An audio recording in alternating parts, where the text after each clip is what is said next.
Dad's going to have his first little heart-to-heart with you today. I'm guessing you probably came to this earth knowing all this, but by the time you see over 20,000 targeted ads aimed at you each year, thrown in with a few Disney characters, it'll get easy to forget.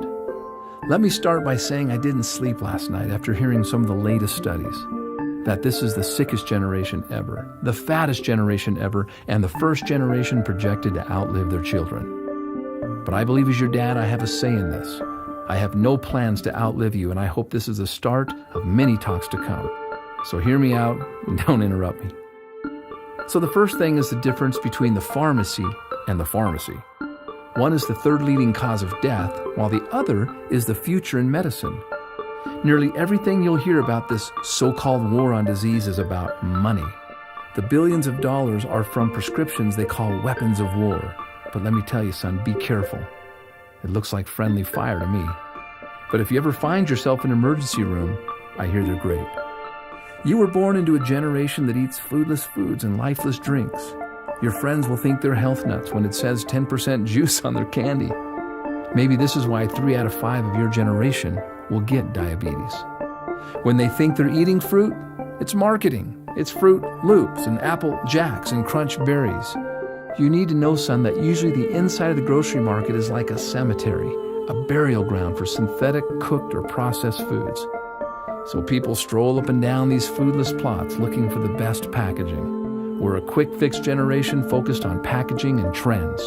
But when it comes to your health, son, it's as timeless as the sky is blue. You want to see packaging? Who packaged this?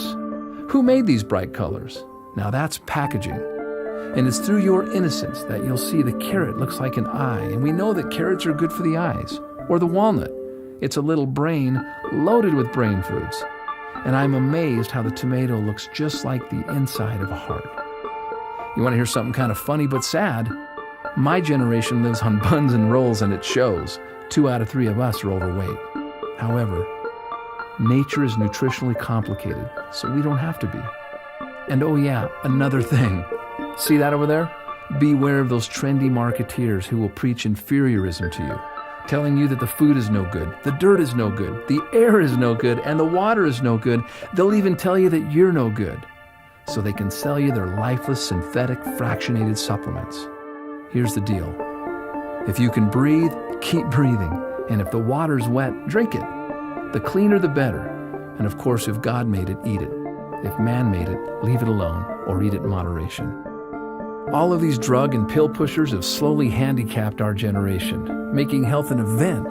But you need to know that health is a habit. It's not an event. It's the little things we do day after day that lead to wellness or disease. It's not a handful of supplements chased by a frothy, nasty green drink on a Saturday morning. That's not health. That's hope and toxicity.